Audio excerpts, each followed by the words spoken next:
Se você acompanha os vídeos que a gente fez a temporada toda, e a gente vem fazendo há 3 temporadas, eu acho, de animes da semana, acompanhando episódio a episódio alguns animes de cada temporada, você já assistiu os meus vídeos que eu falo sobre Megalobox, você sabe que eu venho gostando demais de Megalobox. Se você não assistiu esses vídeos, você pode assistir todos eles, assistir Megalobox junto e depois voltar para esse review final, porque aqui o que eu vou fazer é tentar dar um geralzão, um resumão de todas as características boas e ruins do anime e depois falar um pouco sobre a conclusão desse anime, que pra mim já é um dos melhores, top 2 desse ano com certeza, na segunda colocação, que no caso é a última nesse top específico. Enfim, para quem não acompanhou o Megalobox e está chegando agora por esse vídeo e vem ver esse vídeo meio como uma recomendação para explicar o que é Megalobox, ele é uma homenagem aos 50 anos do Ashita no Joe. Ashita no Joe é um grande clássico dos mangás de esporte, talvez um dos ou o primeiro mangá de esporte de grande sucesso lá no Japão, uma revolução, uma coisa que saiu das páginas do mangá e foi virar símbolo de movimento trabalhista. As pessoas realmente se classificavam como os Joes do amanhã, que é o nome do mangá, né? Ashita no Joe, Joe do amanhã. Eles eram os Joes do amanhã, que lutavam por direito trabalhista. Se eu não me engano, tem um bagulho assim. Teve enterro público de personagem que morreu no mangá. São histórias clássicas de Ashita no Joe. O final do Ashita no Joe é um final... Eu não li o mangá inteiro ainda, eu li tipo 7 volumes de 20 e poucos, 27, 22, não sei. Eu tô no 7º, eu sempre esqueço de continuar. O final da Ashita no Joe é um clássico, já foi referenciado em todos os cantos. Diego, não coloque na tela, porque se a pessoa não viu, pelo amor de Deus, já tinha que ter visto isso em algum momento, mas se não viu, não fique com spoiler. Mas o Megalobox não é uma adaptação nova de Ashita no Joe, até porque eu acho que é uma coisa muito difícil de você fazer. O anime clássico da Ashita no Joe é muito clássico, que eu ainda preciso ver também. É meio intocável, é difícil você fazer isso. O Megalobox escolheu homenagear, retransportando essa história não exatamente para os tempos atuais, mas para um cenário de semi-ficção científica, distópica, futurista, bizarra, digamos, daqui a alguns 50, 100 anos, o mundo vai acabar desse jeito e vai voltar um ciclo que vai gerar um novo Joe. O Joe no mangá original é um qualquer, um vagabundo, digamos assim, que é descoberto por um ex-treinador de boxe numa treta de rua e ele não quer ser lutador de boxe e aí ele acaba preso na prisão juvenil e muita coisa acontece até chegar no boxe de verdade, muita coisa envolvendo prisão e treta, até chegar realmente em campeonatos de boxe. Mas é uma série muito realista, muito pé no chão e também muito específica do seu tempo, é muito Japão dos anos 70. É uma coisa que você não vê muito, por exemplo, as favelas japonesas, que eu não sei se existem ainda, mas esse lado mais sujo, mais pobre do Japão você tem no mangá original. E aqui o que a gente teve foi uma imaginação de um futuro possível, de uma realidade distópica que tem uma divisão muito clara de classes. A cidade é basicamente uma fortaleza e fora dela você tem um deserto, um descampado de pessoas sem oportunidade, sem recursos. É quase como eu disse, é praticamente um deserto. Tem muitas cenas do moleque de moto andando no nada e tudo mais. E, ok, ele é uma nova versão de um mangá clássico de boxe. Então, o que você esperaria seria boxe em Megalobox. E boxe com próteses mecânicas, que esse é o gimmick da história, né? É Ashita no Joe, só que ele usa próteses mecânicas no braço. E aí que começam todas as escolhas interessantes desse mangá. Para começo de conversa, desse mangá não, desse anime, né? Fazer essa história nesse mundo distópico eu acho uma escolha muito interessante, porque você deixa o clássico onde ele tá, mas você reimagina e exagera e representa e resume, de certa forma, muita coisa que tá lá, né? Você não precisa colocar na realidade de hoje, porque a realidade de hoje no Japão é muito distante daquilo, não dá pra você transportar com certa equivalência. Mas você imagina uma possibilidade de futuro. Então eu acho uma escolha muito inteligente e respeitosa com a série original ainda. Acho melhor do que refazer a série. Mas é aí que começam as escolhas interessantes. As escolhas interessantes, por exemplo, no fato de que em uma história que o gimmick é a Cheetah no Joe, porém com próteses mecânicas, o gimmick do personagem principal é, nesse mundo ele não usa próteses mecânicas. Então já tem uma inversão de expectativa aí. E uma outra inversão de expectativa é que essa realmente não é a história do Joe.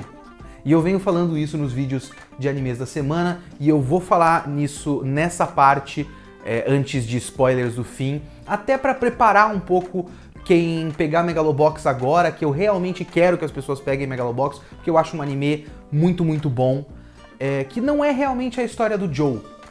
O Joe, ele representa uma ideia, e ele é uma porta para vários outros personagens.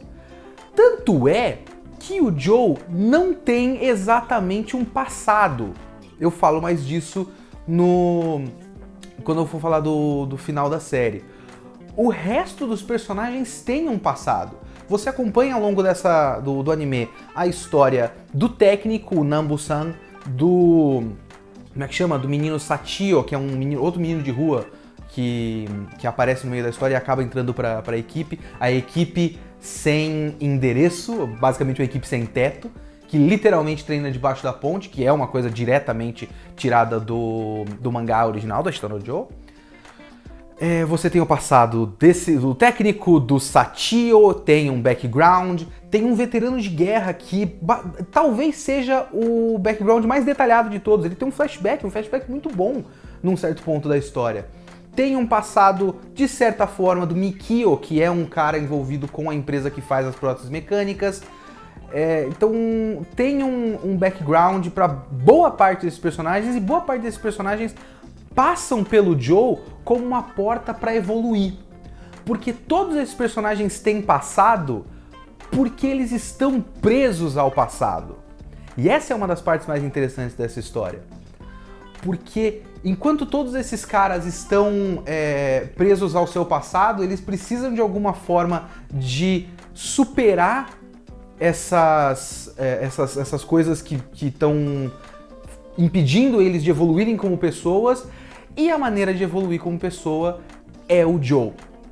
Porque o Joe não tem exatamente um passado definido, mas primeiro que esse é o conceito do personagem, e segundo que a gente não precisa exatamente saber o que ele viveu na vida especificamente, porque a gente entende o Joe como produto do seu tempo.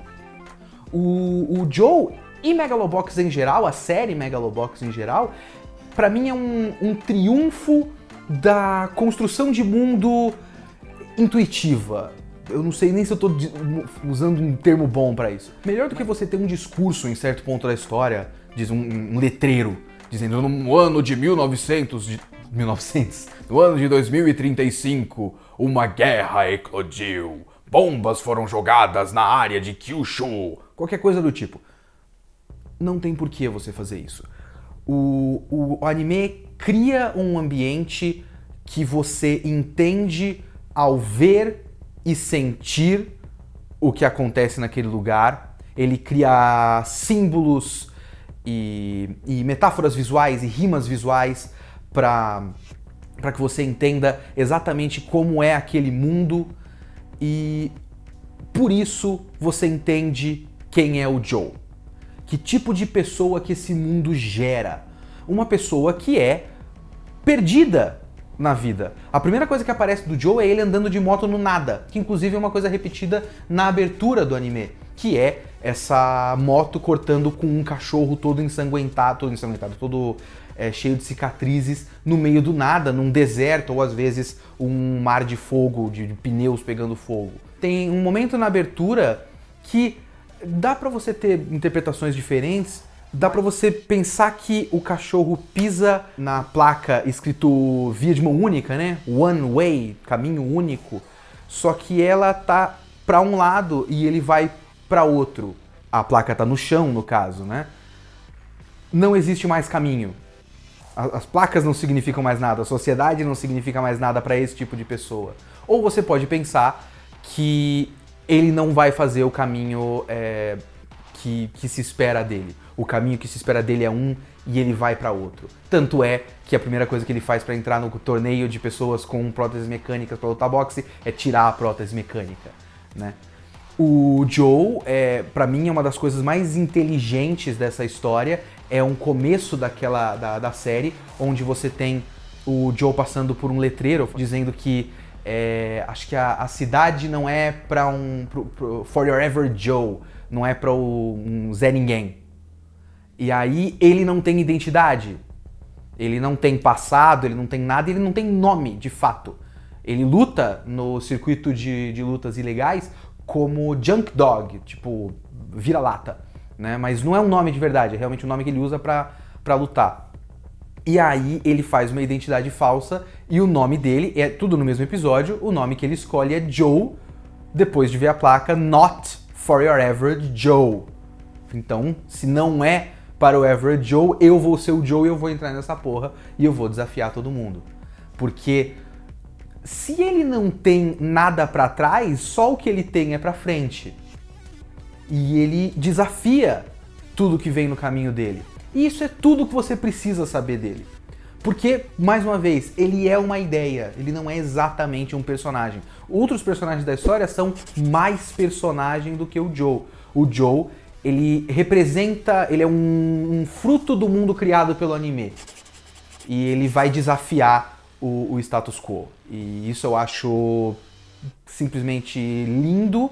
Lindo porque é feito de maneira cuidadosa, sabe? Primeiro que a gente tá num anime que tem um visual bem diferente do padrãozão. E é o tipo de coisa que me atrai automaticamente.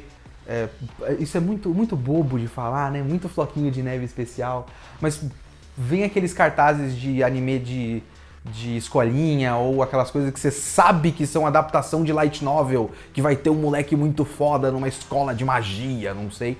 Aí não dá, não desce. Mas aí você tem um cara que, ainda bem, não é um menino magro de franjinha e cabelo curto estilo Shinji. É um cara estranho, com black power, um afro bizarro, todo desgrenhado, cheio de cicatriz na cara. Então ele é bem diferente do normal. O anime escolhe uma estética mais suja. Ele é propositalmente feio, no sentido de que, mesmo se você baixar ele em 1080p, se você assistir no Crunchyroll no negócio de 1080p, ele ainda vai parecer que você baixou o RMVB dele. Ele é propositalmente envelhecido, né? Porque realmente é como se você estivesse já vendo um clássico. Isso é uma coisa que já de começo já me deu uma sensação de eu tô vendo alguma coisa aqui que... olha isso aqui, hein? Parabéns, hein? Isso aqui realmente me deu um bagulho. A estética toda do negócio é muito diferente e ele cria esse mundo, ele tem uma série de momentos onde, antes de começar o episódio, antes de começar a luta, você vai viajando principalmente pela parte pobre desse mundo e vendo como é a vida corriqueira das pessoas esquecidas e como o Joe vai inspirando essas pessoas. Tem até aquela cena da mulher tatuando a cara do Joe na perna e o cara pichando a cara do Joe na parede, porque ele realmente vai se tornando esse símbolo que é o que ele é. E ele é o símbolo dessas pessoas esquecidas como ele.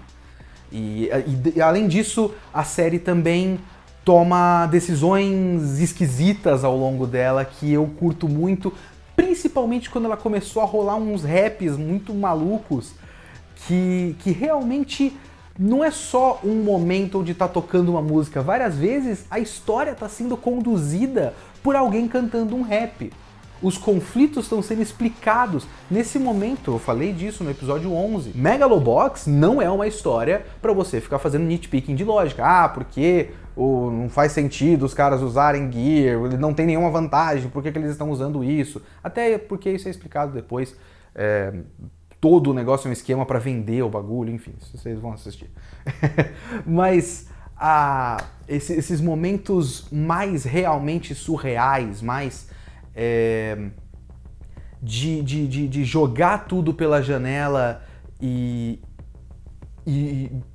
não fazer o óbvio, são os momentos que me pegam em Megalobox.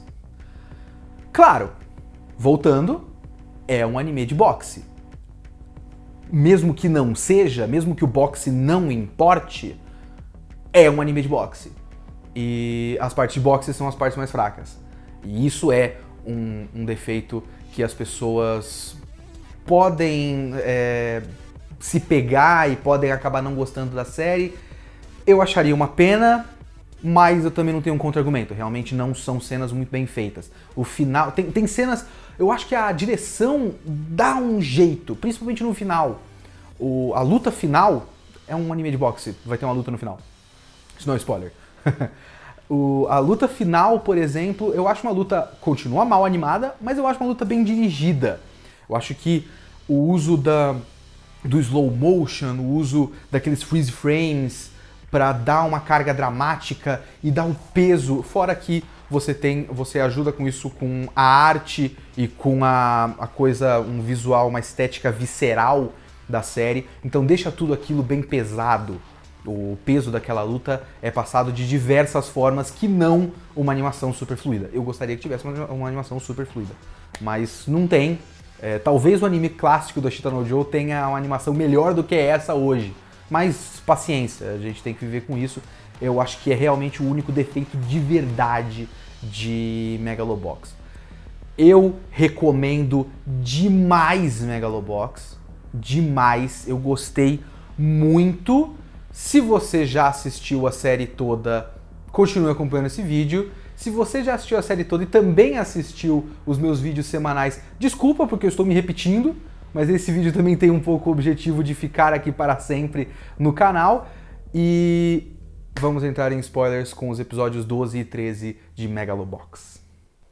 Primeiro, muito bom. Segundo, não é tão bom quanto o episódio 11. O episódio 11 realmente continua sendo o ponto alto da série. Eu acho que ainda tem boas surpresas, ótimas escolhas nesses dois últimos episódios. Mas não foi um final bombástico. Foi um final eficiente, que faz muito sentido e bonito. Eu achei realmente um final bonito. Mas, claro, como eu disse, é uma coisa meio Game of Thrones, que o final de temporada sempre tem um episódio antes do final que é foda, que é a Guerra dos Bastardos, e aí depois o último é meio que, bom, acabou a história. É um pouco isso, o final do Megalobox, mas é bom de qualquer forma. Eu gosto muito do Yuri tirando o Gear, porque tudo isso que eu falei se aplica ao Yuri. Quase. Porque a questão é que o Yuri é um paralelo do Joe. E o Yuri também não tem background de verdade. No penúltimo episódio, se eu não me engano, tem um flashback do Joe e um flashback do Yuri. Os dois flashbacks são a mesma coisa. Porque quem colocou o Joe no mundo das lutas foi o Nambu, e quem colocou o Yuri no mundo das lutas, ele já estava treinando, né? Quem coloca o cara num mundo realmente profissional e desenvolve o cara e transforma ele no Yuri que ele é a Shirato. Então a gente tem um momento onde o Nambu encontra o Joe e a Shirato encontra o Yuri. E você não realmente aprende nada com isso. Você aprende que os dois, em um certo ponto, conheceram alguém que colocaram ele nesse caminho e os dois vão se chocar e ganhar independência. E deixar essas pessoas pra trás, entre aspas. Né? Principalmente o Yuri. Mas você não tem realmente um background, você não tem o Yuri um pouco mais, mas você não tem aconteceu X e por isso ele faz Y. Tipo, os pais do Sachio morreram em decorrência de coisas que a empresa Shirato fez de errado e por isso ele quer foder a Shirato Concern. Ou o Mikio, que quer fazer tal coisa. Você não tem isso. Não tem o cara que é um veterano de guerra e foi deixado pra trás pelo Nambu e por isso ele quer vencer o Joe pra se vingar do Nambu. Não tem. Você tem o básico. Eles vão lutar. Eles lutavam antes, conheceram essas pessoas, continuaram lutando e agora precisam se encontrar. E esses dois episódios são muito sobre a identidade deles dois, né? Por exemplo, tem um momento muito legal no último episódio, que é o Joe quase não conseguindo lutar contra o Yuri. E aí o Nambu pergunta pra ele, quem é você? E ele fala, eu sou o Joe. Então, sim, você é o Joe, luta. Porque não importa quem ele é, não importa qual é o nome, não importa qual é o passado, não importa os acontecimentos específicos da vida dele que levaram ele até aquele momento. O que importa é que ele é o Joe. E é isso que vai fazer ele lutar. A identidade toda dele foi construída diante dos nossos olhos ao longo da série. E aquele momento daquela luta é uma afirmação da identidade dele. Então esse é um momento muito bom. E o momento pra mim da afirmação da identidade do Yuri é quando ele tira o Gear, que eu acho um momento maravilhoso. Todo o micro-arco do Yuri no final da série é um micro-arco muito bom. Dele sofrendo e lutando em péssimas condições, que é de certa forma análogo ao Ashita no Joe, do pouco que eu li, né? Porque o Rikishi, que é o rival do Joe, ele é de umas categorias de peso acima do Joe. Mas ele quer porque quer lutar contra o Joe. Então ele faz o negócio de perda de peso pra luta que eles vão ter num ponto do começo da história, com aqueles 7 volumes. E ele passa por um sacrifício enorme, ele chega esquelético e bizarro pra lutar contra o Joe. Então, o sacrifício do Yuri nessa série é diferente, mas é também análogo ao sacrifício que Rikishi faz pra lutar contra o Joe, porque é importante para os dois. Inclusive, no flashback do Yuri, a situação dele com a Shirato fica mais explicitamente ligada com a Ashita no Joe, porque realmente ele é chamado pelo avô da menina, e a menina tá mais nova e tal. Então, é bem mais parecido com um mangá naquele mini flashbackzinho. Ao longo da série, todas as lutas do Joe dependeram de uma diversidade de condições externas, uma diversidade de obstáculos externos. Seja o problema do Nambu com o veterano de guerra, seja o Mikio tentando fazer com que ele perdesse a vaga por conta da falsificação de identidade, é uma série de coisas. E o negócio das apostas do Nambu com aquele... Da aposta não, né? De fazer o resultado combinado quando ele chegasse no Megalônia. Então, várias dessas coisas estavam no caminho e pra mim, são representativas realmente do esforço realmente... Eu já falei tudo isso, mas enfim. É o little man, sabe? É a pessoa comum que pode se esforçar o máximo que for, pode tentar fazer tudo possível, pode fazer faculdade, em todos os cursos do mundo e tal. Ainda tem uma série de obstáculos, ainda tem um mundo à volta da pessoa que vai impedir a pessoa comum de chegar lá. Eu acho que é muito representativo disso. O Joe sendo o Zé Ninguém, sendo o Average Joe, ele representa todos nós. Ele é o insert character o melhor que eu conheço, na minha opinião. Ele é uma tela em branco para você se projetar totalmente, mas ainda é um ótimo personagem per se, ao mesmo tempo que não é um personagem, é muito doido.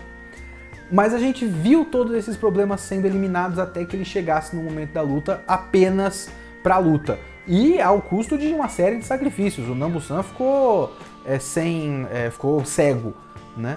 A gente tem um microverso do Yuri nesses dois últimos episódios. A gente tem, por exemplo, o Yuri indo pra luta final, só que a luta dele não é a luta dele. É uma luta pra provar que o equipamento funciona pra Shirato vender pro exército. E eu gosto que ele tirar o Gear representa realmente ele lutando como ele mesmo. Isso é bastante óbvio, não tô fazendo nenhuma interpretação mágica aqui. Mas é ele lutando como ele mesmo, ele afirmando a identidade. E é por isso, na minha opinião, que a luta deles não importa. O resultado da luta não importa. E a série sabe muito bem disso. Essa é uma das escolhas que eu mais curti.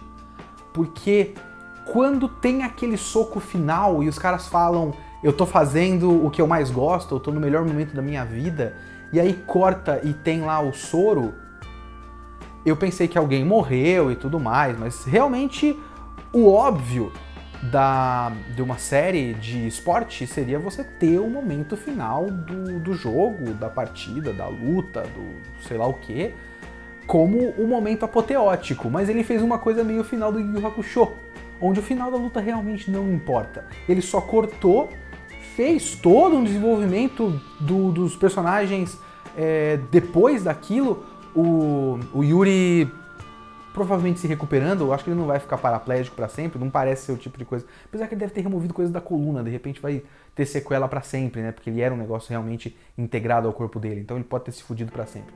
Mas ele tava numa cadeira de rodas, os caras conseguem ser autossustentável, veja só você. Num grande deserto sem recursos, o que esses caras fizeram eles estão abandonados pelo mundo, o que eles vão fazer é se virar no canto deles e plantar. Porque ninguém vai fazer nada por eles, né? Então eu gosto desse detalhezinho também, de eles fazerem uma plantação no fim da história. E depois, a última coisa que aparece é o resultado da luta. O Joe venceu, nocaute no round 13. Parabéns. Tá ótimo! Não precisa, não importa, eu tô nem aí que o Joe ganhou. Ah, será que faz sentido, que não faz sentido? Talvez, inclusive pra mim faz, porque o cara não tava conseguindo movimentar a mão pra segurar a garrafa no fim da luta, né? Então ele tava fudidaço, ele não tinha condições de continuar. E o Joe ganhou. E isso não importa.